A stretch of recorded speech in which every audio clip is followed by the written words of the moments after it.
Welcome back to session 2 of our series, Vertical Church, What Every Heart Longs For, What Every Church Can Be. I thought to kick it off this time, I would tell you the story of the first sermon I ever preached. Our church's youth ministry was associated with the Word of Life, the wonderful ministry started by Jack Wurtzen in upstate New York. And one of the things that the churches that had Word of Life clubs did was they tried to recruit their students into serving the Lord by having little ministry competitions. You know, competitions in puppetry, competitions in singing or playing an instrument. And my youth pastor challenged me, well, you should go in that preaching competition. I remember saying, well, that's crazy. That sounds silly. Who would go in a preaching competition? He said, you're probably right, and you couldn't do it anyway. I was like, couldn't do it? No, I could do it. And he knew how to challenge me, and so I agreed to go into the preaching competition. I'd never really studied God's Word seriously, but I got hold of an outline on the glory of God from my uncle, who was a Dallas Seminary grad, and I opened the scriptures and began to study myself. Well, when I came home from the local competition and told my parents that I had won, I think they were shocked. I remember one of them saying, well, God can even use a donkey. And God was using me. I was so surprised. I went to the regional competition in Schroon Lake, New York that spring of 1978 and did so well there that by God's grace I was invited back to the international competition, but I didn't go. God had lighted a fire in my heart to preach His Word.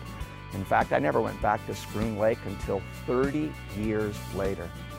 I had preached the night before in Albany, New York, but no one knew that I was really at a difficult place in my life personally, struggling with my preaching, struggling with the impact of ministry upon my family. I toured the place there on Word of Life Island, and when I got a moment, I slipped away into the woods to the place where God had called me 30 years earlier to preach His Word, where I had preached for the first time that message on the glory of God, that glory is what emanates from God, and God's glory is the purpose of our existence. It's why we're here. It's what life is all about. You don't understand anything until you understand that everything is for the glory of God. It's what church ministry is about. It's what our lives are about. So for this session, let me just say it in a sentence. What God gives us to satisfy the longing that He has placed in each one of us, what God gives us to satisfy that is His own glory. Last time we studied the subject of a universal longing in every human heart. Today, I want us to study the subject of God's glory. The title of the message is Vertical Church, a Singular Provision. There's a universal longing for transcendence. There's a singular provision that God has made for that longing, and it's His own glory. You know, the longing for transcendence is satisfied only in God, okay?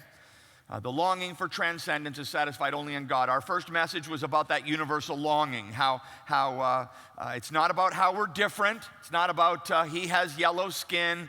It's not about she's from Nigeria. It's not about he's into indie music and thinks that pop music is a big sellout, okay? It's not about all the little distinct things that make us different. The biggest thing is we're the same. Everybody say that, we're the same. We're the same. And ministry, church ministry, the work of the church has to be about the fact that we are the same. It's the commonality. As you think about the people you work with, as you think about people on your street or someone in your family that you want them to come to know the Lord, stop thinking about ways those people are unique and start thinking about God Himself. Ecclesiastes 3:11, He has placed eternity in everyone's heart. Augustine said, our hearts are restless until they find rest in Him. Now, for some of you here today, this is a shortcut for you. You don't have to think it's going to be in winning the lottery. You don't have to think it's in sexual fulfillment. You don't have to think it's in some level of success. What I'm telling you is that the manufacturer's specification for the human, what God created you to be like, this was kind of clever on His part. He made you so you're miserable until you find your fulfillment in Him. A nice touch, right? That's the way God made you. okay? And every person on the face of the earth is the same. Now, the question is, but what specifically is that? Last time we called it transcendence. The longing for transcendence is satisfied only in God. And I want to show you just how satisfying it really is. That's why I had you turn to Exodus 33. An amazing thing is going to happen in this chapter. It's one of my favorite portions in the book of Exodus. Moses has led the children of Israel out of Egypt, across the Red Sea, past Mount Sinai and all of the idolatry that happened there in chapter 32. But they're regrouping, and God is recommissioning Moses to send him out. And Moses says this to the Lord, "See, you say to me, bring up this people, but you have not let me know who you'll send with me." Guys, that's really a big deal. Moses recognizes that God has given him a job to do that he is not capable of doing. How many people have come to that place in your life? I flat out don't have it. I can't be the person that God wants me to be. I can't be the husband. I can't be the father. I can't be the employee. I can't be the pastor, whatever your unique role is. You come to the place where you're like, you know what, this job's too big for me. It's too big for me. I can't do it. That's a great thing to say, by the way. Just go ahead, just say that. It's actually a really good deep breath comment. You're like this. I do this sometimes. I can't do this. Give it a try. Can't do this. I don't have it, man. I don't have what it takes to do what God wants me to do. The job's too big for one person. God has a way of doing that, doesn't he? Heaping on you more than you can handle so you can find out that you can only handle it with him. Moses had that figured out. So that's why he says in verse 12, "See, you say to me, bring up this people, but you've not let me know whom you will send with me." Moses goes on. "You say, I know you by name." That's what God had said to Moses. "I know you by name. You say that I found favor in your sight." Verse 13, Moses says, "Now therefore, if I found favor in your sight, show me your ways, that I may know you, in order to find favor in your sight."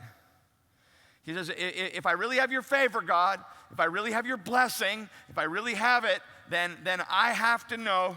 In my Bible, turn the page, "Consider too that this nation, your people." See, Moses knew some things about God's people. All right? He knew that they were stubborn. We're told that they are a stubborn and a stiff-necked people. In chapter 34, verse 8, "For it is a stiff-necked people." God, these people you called me to lead, they're stubborn. You've given me a job that nobody could do. Of course, the answer is nobody can do it. The key of this is that God's presence has to go with. And that's why in chapter 33, verse 14, this is what I wanted to show you. "And God said to him," here's the promise, "My presence will go with you, and I will give you rest." Moses says, you got to go with me, or I'm not going. And God says, my presence will go with you. But do you ever get like you can't let it go? Have you ever argued with somebody and you give them their answer, but then they're still arguing? It's because he was so worked up about it. God says, my presence will go. And Moses says in verse 15, well, because if your presence is not going with me, don't bring us up from here. It's like, is there an echo in the room? Did I just tell you I was going with you? Well, okay, well, if your presence will not go with me, don't even bring us up from here. Verse 16, "For how shall it be known that I have found favor in your sight, I and your people?" Here it is. "Is it not in your going with us so that we are distinct, I and your people from every other people on the face of the earth?" See, that's the first thing that makes a person unique, distinct. This is the first big distinction. It doesn't matter the color of your skin. It doesn't matter where you were raised. It doesn't matter how much education you have or where you work. These are not important distinctions. Everyone say they're not important. What distinguishes a person is if God is with them. If God's presence is with you. That's why he says there, do you see it in verse 16? "Is it not in your going with us that we are distinct?" That's a phenomenal thing for every person. Every college graduate should be thinking to themselves, what will distinguish me from the rest of the people graduating from college this weekend? Well, God going with me. That's my ticket. If God goes with me, that's the big thing. Every young couple contemplating marriage this spring or summer should be saying to themselves, the thing that will make our marriage and our home distinct is if God goes with us. All right? Everybody starting out in business, you're running your business and you're trying to think to yourselves, how are we going to make a mark? How are we going to be successful? I'm telling you how. God going with you. God going with you. That's the big, we're all the same. Say it again, we're the same. If there's anything that makes a person distinct, it's the presence of God filling that universal longing and going with you. And while it's true of us as individuals, it's certainly true of us as a church. If anything makes Harvest Bible Chapel distinct in the years to come, it can only be this. It's not the giftedness of any leader. It's not the giftedness of any worship leaders. It's not the beauty of a facility. These are not important things. Everyone has that. What makes a church distinct, powerful, is God's presence in that church. God himself working and manifesting himself in spite of the weakness and limitations of the people involved. You got weaknesses, newsflash. And that's why we fit so good together, because I got them too. And the thing that if there's anything awesome, if there's anything attaboy, if there's anything way to go about Harvest Bible Chapel, it has to be God's presence in this church working and doing for us what we cannot do for ourselves. Frequently people will say to me, you know, Pastor James, is it time to leave my church? Is it time to leave my church? I have no idea, first of all. But I can give you this one tip. This will help. I'll often say this to people. Here's the thing. If God doesn't go to your church anymore, you're free to leave, okay? Okay? Because that's the whole reason why we show up at church, all right? Is that God would somehow show up too and minister and bless and give to us what we cannot get for ourselves. Moses understood this. Just underline, I'm not sure your neighbor's listening as good as you are. Just underline that right in their Bible. Just reach over and say, why don't you underline that? Are you listening? Notice that it says, verse 16, for how shall it be known that I have found favor in your sight, I and your people? Is it not in your going with us so that we are distinct, I and your people, from every other people on the face of the earth? Verse 17, and the Lord said to Moses, this very thing that you have spoken I will do, for you have found favor in my sight, and I know you by name. Moses was so blown away by this promise, he just says this simple sentence. Notice it there. Please show me your glory. Please show me your glory. Jot this down. Glory is the manifestation of God's presence. When Moses says, if I found favor in your sight, that word favor is translated 122 times in the Old Testament. Its various forms are 11 times right here in this passage. All right? You get a bit of God's favor, you want more of it. You get more of it, you want all of it. And here's the good news, all right? We read the Bible passages. Did you know that God's not running short on favor today? Did you know that? It doesn't matter how God blessed your mother or your grandmother. It doesn't matter how God blessed some great preacher from 100 years ago or some great Christian from the New Testament times or some Old Testament saint. God is not diminished in his capacity to show favor and blessing today. He's not running short. You didn't get here too late. You're not late to the party, all right? God is still yet to do great things in this world, all right? And some of you need to get a vision of how God can show and do great things in your life. Some of you need to determine, I'm going to be the person who seeks God's presence and God's favor in my life like nobody else around me. I'm going to give myself to this wholly seeking the Lord and experiencing his presence in my life and knowing his favor. Moses says, if I have found favor in your eyes, if I've found favor in your eyes, show me your glory. Verse 18, please, please, show me your glory. What a phenomenal thing.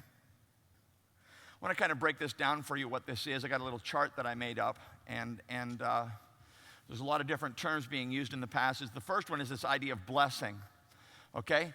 Blessing is what you see. Favor is not what you see, it's what you have. So blessing, you see people get, how many people observe blessing? You see people, man, they're blessed. That's what you see. But if a person's getting blessed, favor is what they have. Now, if they're getting blessed, it's because they have favor. If they have favor, it's because God's presence is with them. What you see, what you have, why you have it. Okay? But now put the center up. What it really is glory. All right? When you see someone who's incredibly blessed, God's glory has come down in their life. And so his presence is with them, so they have his favor. This is what you see. This is what you have. this is why you have it, but this is what it is. The universal longing, ultimately, to get to the point of it, is for glory. That's what we want. Let's talk about this important biblical word, glory. Glory is what emanates from God. We don't see God, we see His glory. That's why here in the text, notice He said, "Show me your glory." And the Lord said, "I will make my goodness." That's really just a demonstration of His glory. "I'll make my goodness pass before you and proclaim before you my name." God said to Moses, really, Moses, you can't see me. You can't see what I look like, but you can see what I am, my name, the Lord. "And I will be gracious to whom I'll be gracious, and I'll show mercy on whom I show mercy." You can see what I'm like, what I do. Verse 20, "But he said, you cannot see my face, for man shall not see my face and live." Do you get it? We're never going to see God the Father, never. If you think you're going to kind of, I'm going to try to sneak a peek, that's a really bad plan, okay?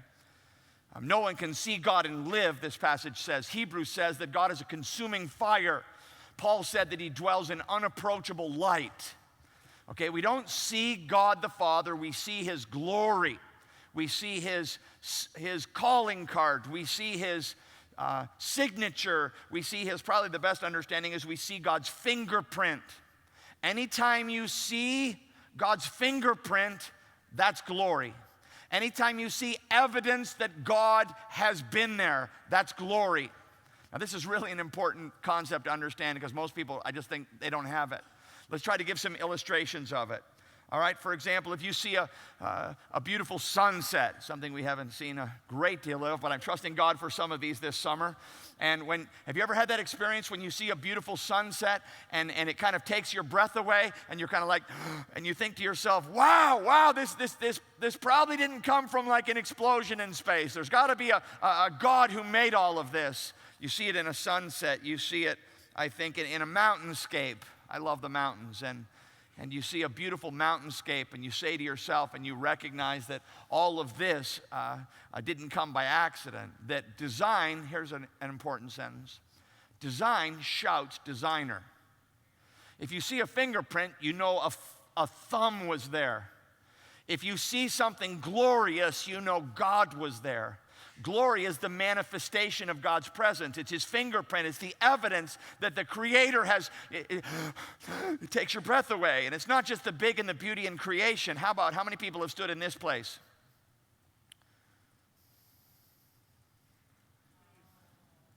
And if you have had that experience where a newborn baby is there and it just...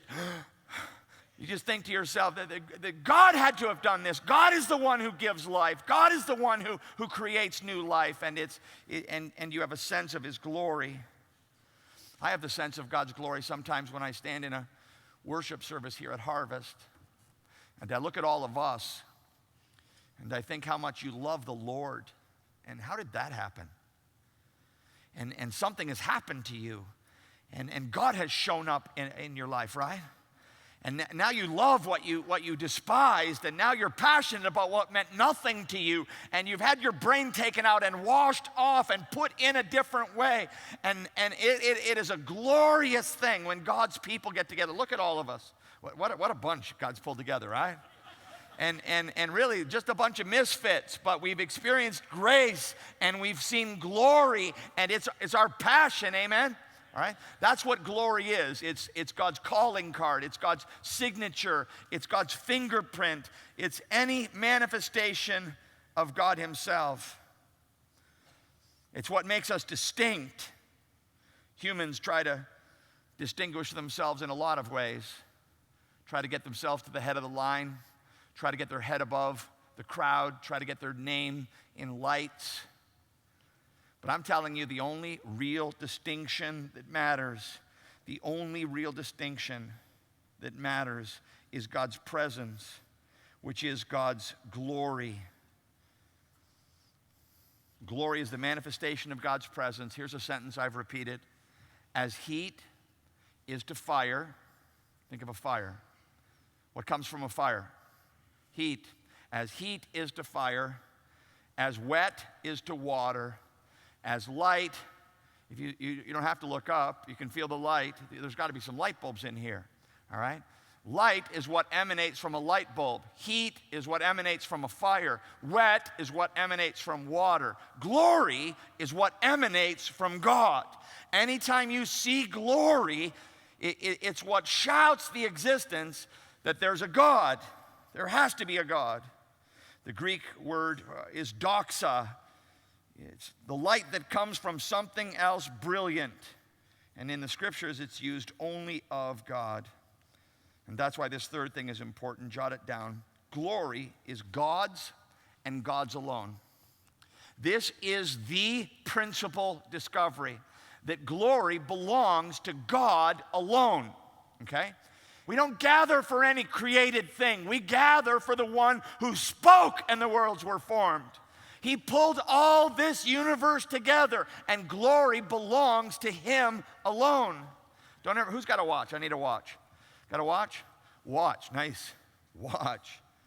Nice watch. Like that watch a lot. You know, I would never, this is a Shock watch, G-Shock, and it's shocking how nice this watch is. And I would never look at a watch and think to myself, amazing watch. You got to respect a watch that wanted so much to be a watch that it made itself into a watch. Gathered together the materials, formed itself. No. Of course, if you have respect for the watch, it's for the one who designed and made it, not for the watch itself. How much glory belongs to the watch? Hold up the universal symbol for how much glory belongs to the watch. Nothing, right? Everyone say it. Say nothing. No glory goes to the watch. The glory goes to the watchmaker, okay? And if you understand that, then you understand the biblical concept of glory. This is an important phrase. Jot this down. All human glory is an illusion. Do you get it? All human glory is an illusion. There is no such thing as human glory, okay? Every human being thinking rightly understands what Paul said to the Corinthians. What do you have that you did not receive? And if you've received it, why would you boast as though you've not received it? Why would you walk around saying, I'm popular, I'm smart, I sing, I play an instrument, I'm a good businessman, I'm a great mom? Look, what you have, you received. And if you've received it, why would you boast as though you've not received it? You're tearing down the very thing you were created to enjoy. You were created to delight in the glory of the one who made you. That's what fills the longing in the human heart, to connect with the Creator. Not to get all up in you. Sometimes people are like, if I ever meet God, someday in heaven, I'm going to tell him a couple things. Really? Really? Because let us know when that's happening, okay, so we can stand away from you. Yeah, I'm going to tell God. I'm not super happy about a couple of things here. I don't think you haven't figured out yet. You'll hear people saying stuff like, it seems to me that hell is unjust and that hell is too long or too severe. Really? Really? What causes you to think that hell will even approximate the judgment due infinite holiness for the rejection of it? How can you be so sure that it's not half what's due, and that there is an incredible grace demonstrated? The outrage of the creature speaking anything to the Creator. We should thank God we get to draw another breath. That's what we should do. Some people are like, I just don't know that I'm really comfortable thinking of God as someone who needs glory. I mean, what's wrong with him really? Does he need his ego satisfied? God is glory. Glory belongs to the Lord alone. Human glory is an illusion, okay? It's a damaged refraction of us being made in God's image, okay? I want you to think of your glory like this little thimble here, okay? This is your glory. I got it all. And I know you didn't realize, but I came and I got all your glory. Everything you've ever accomplished, all of the wonderful things about you, the fact that you're handsome, that you're a good husband, all of these things, I've collected all of your glory here. A thimble is 1/8 of a teaspoon. I got it all right here, okay? Now, if this is your glory, This is God's glory here, okay? God's glory is the ocean. Your glory is a thimbleful. Now just see if you can pick up on the irony of, why does he want my glory? Hey, he doesn't want your glory. It's not like God's all cranky up in heaven going, they're getting my glory, they're getting my glory. When Isaiah 48 verse 11 says, I will not share my glory with another. Why is God saying that? Not because he's all sensitive, like somehow you're on his property. Where we used to live, there was a neighbor on our street who every time our kids would walk to school, I mean, if they put a foot on his grass, remember this? He would come running out the front door and, get off my property, man, get off my property. And he would just lose it. Is that what God's saying when he says, I'll not share my glory with another? That's not what God's saying. When God says, I will not share my glory with another, is he like a little kid with a little packet of fruit snacks and I don't, just for me, I don't have enough for me. God's glory is infinite. It's not like he wants you off his property. It's not like he doesn't want to share. The Bible says that God is a God of truth and without iniquity. Here's the truth. No glory belongs to the created thing. Not to the watch, not in the animal kingdom. No glory belongs to the created thing. All of the glory belongs to the Creator. And listen, and God knows that until you figure that out, you're going to make yourself restless and miserable. As long as you're on the death march to demonstrate your own glory, I'm the prettiest girl in my class. I'm the smartest guy on our team. I'm the fastest. What? And so many people we all have. Just say we all have. How many people have wasted some time on their own glory? All right? That is such a colossal waste. I love what C.S. Lewis writes about this in regard to God trying to make us humble. Humility is the state of giving up the fight for your own glory. And Lewis says this, God wants this for you because he and you are two things of such a kind that if you really get into any kind of touch with him at all, you will in fact be humble, delightedly humble, feeling the infinite relief of having for once got rid of all the silly nonsense about your own glory or dignity, which has made you so restless and unhappy all your life. He's trying to make you humble in order to make that moment possible, trying to take off a lot of silly, ugly, fancy dress in which we have all got ourselves up in and are strutting around like the little idiots we are. Look at me, my glory. I have my glory on. I'm amazing. Look at me. We had the best sales this quarter of any person in the country.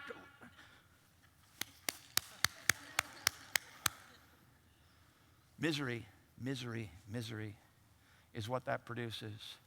God's trying to get us to lay down the thimble of our glory and pick up the ocean of who he is. I love Psalm 115:1. Not to us, O Lord, but to your name give glory.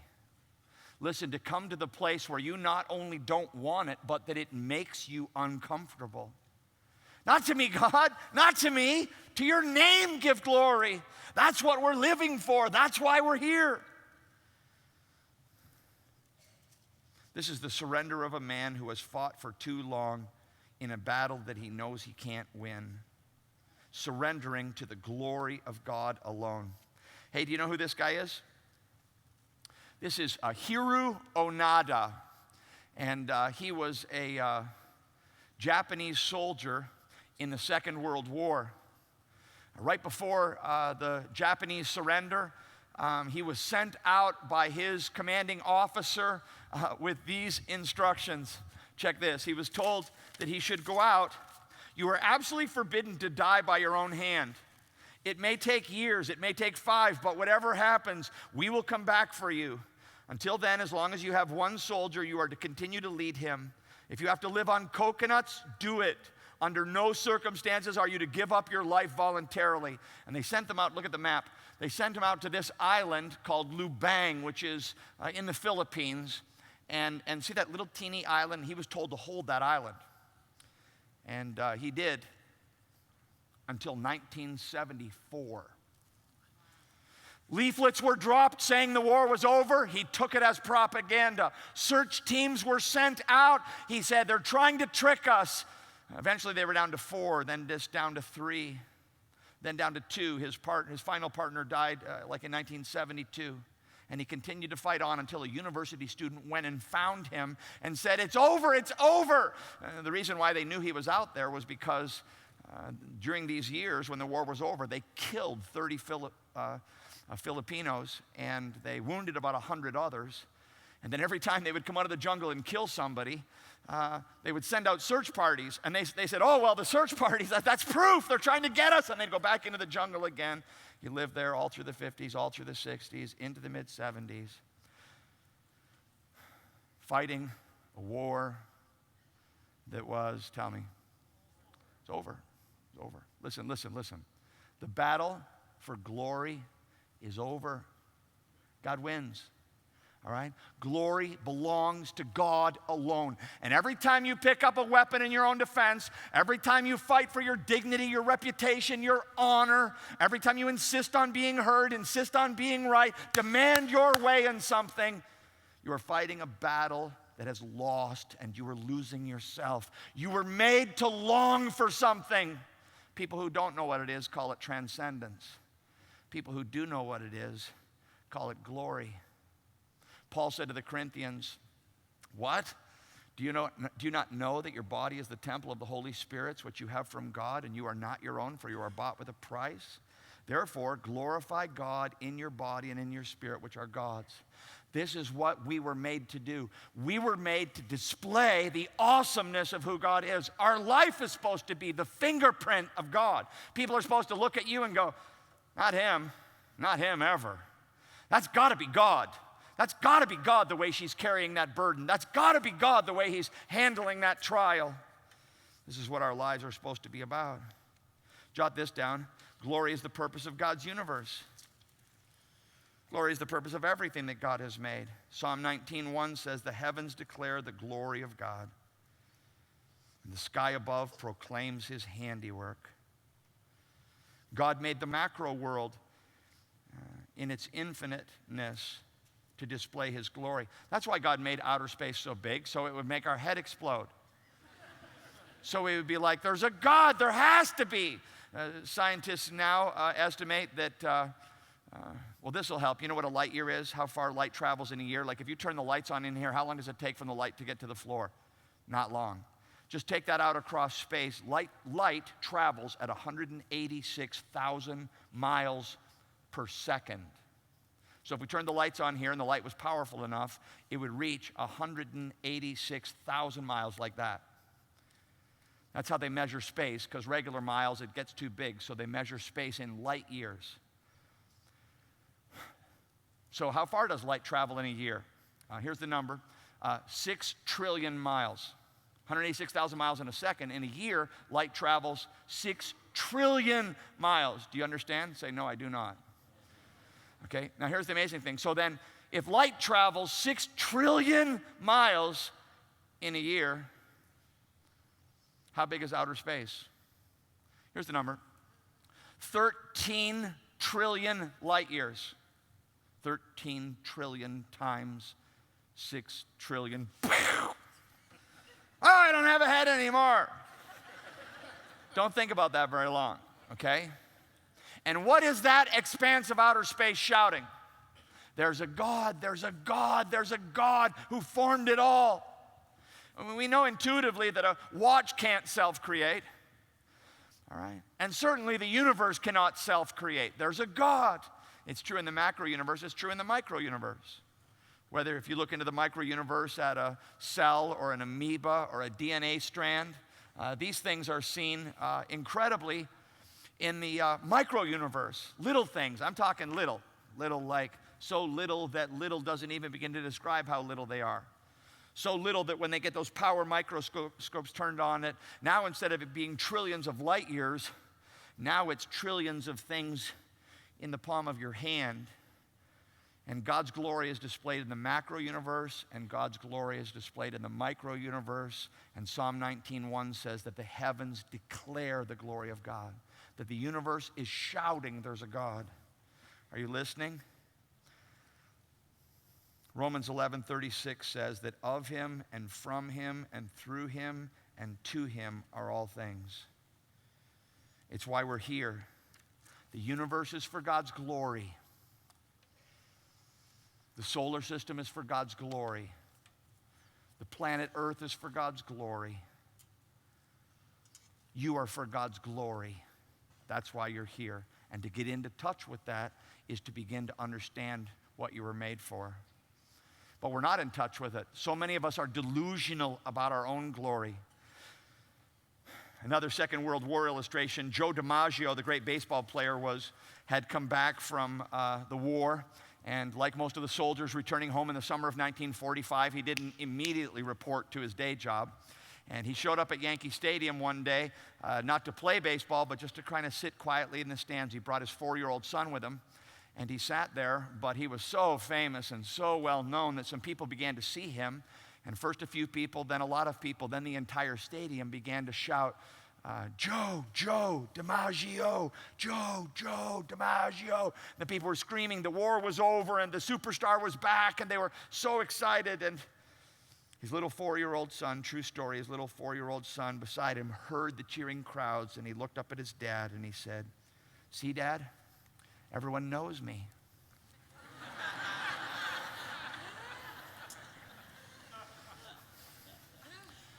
And that's what we're like. Taking something that belongs to someone greater than ourselves, infinitely so, and somehow trying to draw a dotted line to I'm amazing. It only leads to misery. The universal longing has a singular provision. It's glory. To embrace that it belongs to God and to live for that. That's why we're here.